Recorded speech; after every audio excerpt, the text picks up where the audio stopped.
तर यामध्ये practically perform करणार आहोत. त्यासाठी आपण टच यामध्ये एक फाईल बनवणार आहोत. फाईलवर नावाने फाईल बनवण्यासाठी टच कमांड यूज करतो.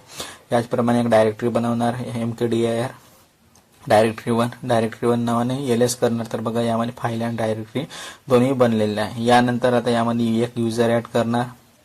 तर यामध्ये नितेश नावाचा युजर ऑलरेडी बनलेला आहे, ऑलरेडी एक्झिस्ट म्हणता आहे, मागच्या क्लासमध्येच बनवलेला होता. ठीक आहे. या पद्धतीने ग्रुपला ऍड करणार.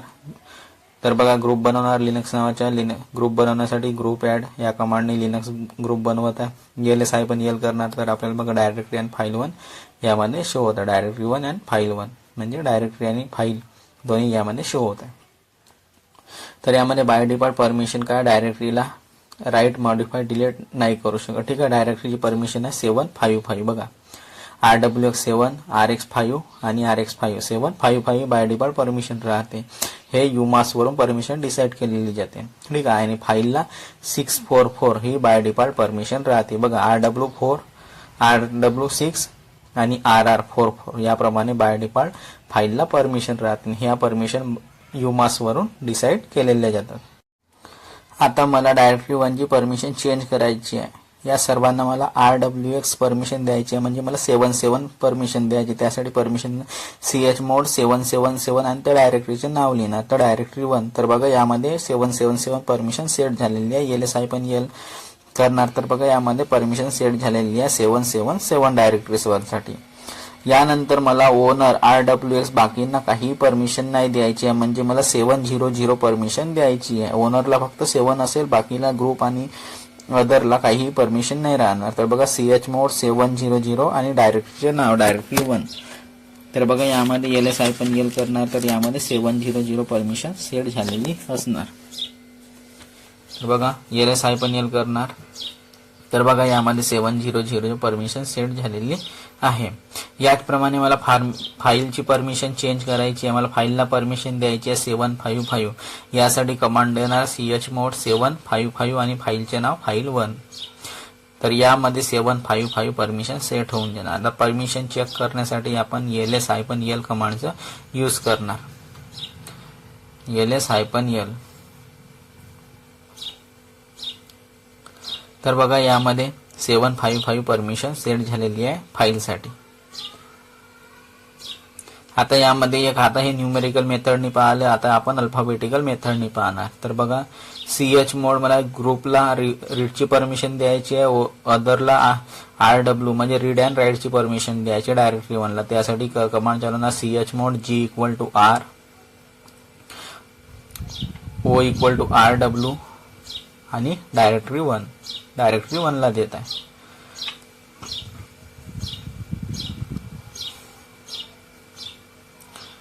बघा यामध्ये परमिशन होणार डायरेक्टरी 1 चे rwx म्हणजे 7 4 आणि 6 या पद्धतीने परमिशन सेट होणार. तर बघा ls-l करणार. तर बघा यामध्ये ऍड करत आहे. बघा ग्रुपला रीडची परमिशन मिळाली, अदरला rw ची मिळाली आणि ओनरला rwx ची परमिशन सेट झालेली आहे. तर या पद्धतीने आपण अल्फाबेटिकल ऑर्डर मध्ये परमिशन सेट करू शकता. आता फुल परमिशन द्यायची आहे मला फाईलला. तर यासाठी मी कमांड देणार chmod युजरला रीडची परमिशन द्यायची आहे मला, ग्रुपला rwx आणि अदरला एक्झिक्यूटची परमिशन द्यायची आहे. तर त्यासाठी कमांड चालवणार chmod u = r, कॉमा देणार g = rwx आणि कॉमा देऊन o = x आणि त्या फाईलचे नाव लिहिणार.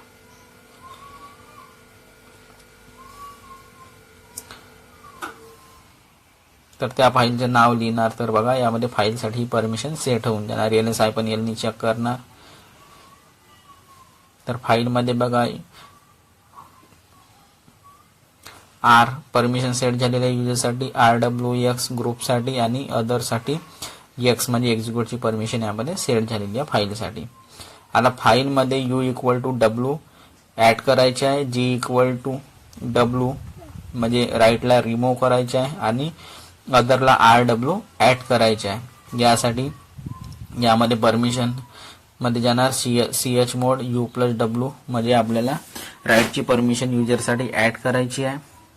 ग्रुपमधून राईटला रिमूव्ह करायचं आहे आणि अदर युजरकडे रीड अँड राईटची परमिशन ऍड करायची आहे. तर बघा यामध्ये लिहिणार chmod u+w comma g-w comma o+rw आणि फाईलचं नाव file1. तर बघा या पद्धतीने पण आपण अल्फाबेटिकल ऑर्डरमध्ये परमिशन ऍड करू शकता आणि रिमूव्ह पण करू शकता. ऍड करण्यासाठी प्लसचं साईन यूज करणार आणि रिमूव्ह करण्यासाठी मायनसचं साईन यूज करणार. ह्या गोष्टी मी थेरी पार्ट्समध्ये सांगितलेल्या आहे. यानंतर ls-l करणार. तर बघा यामध्ये परमिशन आपल्याला शो होऊन जाणार. बघा file1 ची परमिशन आहे रीड राईट आणि rwx.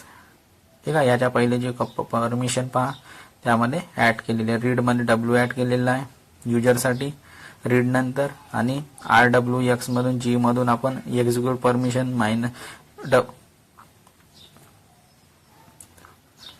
एक्झिक्यूट परमिशन रिमूव्ह केलेली आहे.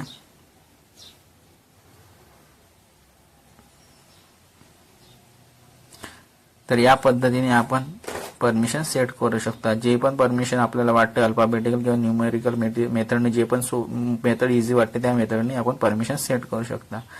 आता बघा ls-l मध्ये ह्यावाला परमिशन मी तुम्हाला दाखवत आहे.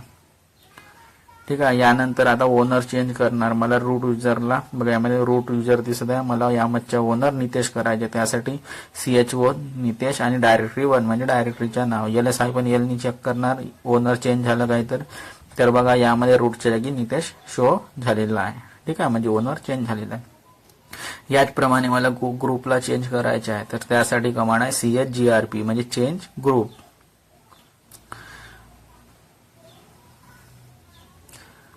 ग्रुप चेंज करण्यासाठी कमांड आहे chgrp चेंज ग्रुप. ग्रुपचे नाव लिहिणार लिनक्स आणि file1. तर यामध्ये पहा ls-l करणार तर यामध्ये ग्रुपचे नाव चेंज झालेलं राहणार ls-l. तर बघा यामध्ये ग्रुपचे नाव लिनक्स शो झालेलं आहे. रूट होतं पहिले आता लिनक्स झालेलं आहे. तुम्ही पाहू शकता. तर लिनक्स खूप इझी आहे. यामध्ये फक्त आपल्याला कमांड्स माहिती राहणं आणि प्रॅक्टिस करणं खूप महत्वाचं आहे. तर याप्रमाणे आपण परमिशन चेंज करू शकता. आता सर्वांना मला नो परमिशन द्यायची आहे म्हणजे सर्व परमिशनला रिमूव्ह करायचे आहे. त्यासाठी कमांड आहे chmod 3 0 देणार 000 आणि file1 फाईलचं नाव देणार. तर बघा यामध्ये परमिशन 00 होऊन जाणार. ls-l करणार. तर पहा यावरून सर्व फाईलची परमिशन सर्व रिमूव्ह झालेली आहे. तर या पद्धतीने आपण परमिशन सेट करू शकता. ओनर चेंज करू शकता. ग्रुप चेंज करू शकता. ठीक आहे. यानंतर आपलं काम झालं तर यानंतर इन्स्टन्स स्टेटमध्ये जाऊन आपलं टर्मिनेट करणार कारण की लिनक्सचे पूर्ण क्लासेस झालेले आहे माझ्याकडून आता. ठीक आहे. बेसिक लिनक्स पूर्ण संपलेलं आहे. त्यामुळे आता मी मशीनला टर्मिनेट करून देणार. तर या पद्धतीने आपण अल्फाबेटिकल मेथड किंवा न्यूमेरिकल मेथडने परमिशन सेट करू शकतो. ज्यानुसार तुम्हाला योग्य वाटते मेथड इझी वाटते त्या मेथडचा यूज करून परमिशन सेट करू शकता. ओनरला पण चेंज करू शकता. ग्रुपला पण चेंज करू शकता आणि परमिशनला पण रिमूव्ह किंवा ऍड करू शकता. तर ह्या सर्व मेथड आहे ज्यांनी तुम्हाला ज्या गोष्टी इझी वाटतात त्या मेथडला तुम्ही यूज करून परमिशन सेट किंवा रिमूव्ह करू शकता. तर ज्या गोष्टी मी थेरीमध्ये सांगितल्या त्याच गोष्टी मी प्रॅक्टिकलमध्ये पण सांगितलेल्या आहेत. तर तुम्हाला आता लिनक्स समजलं असणार बेसिक लिनक्स की कशा पद्धतीने लिनक्स असतो. यामध्ये आणखी खूप साऱ्या कमांड्स आणि आणखी असतात परंतु ज्या बेसिक्स आहेत त्याच मी यामध्ये घेतलेल्या आहे. यानंतर आपण पाहणार आहोत गिटच्या कॉन्सेप्ट की कशा पद्धतीने गिटचे कॉन्सेप्ट आहे. तर बघा यामध्ये मशीनसाठी डाऊन झालेली आहे म्हणजे टर्मिनेट करायला आहे टर्मिनल करत आहे तर टर्मिनेट करत आहे यामध्ये. तर बघा रिफ्रेश केलं तर बघा मशीन टर्मिनेटेड घेऊन आलेली आहे म्हणजे आपली मशीन टर्मिनेट झालेली आहे. तर याप्रमाणे मशीनला टर्मिनेट करू शकता. तर फ्रेंड्स या व्हिडिओमध्ये एवढंच. Bye bye.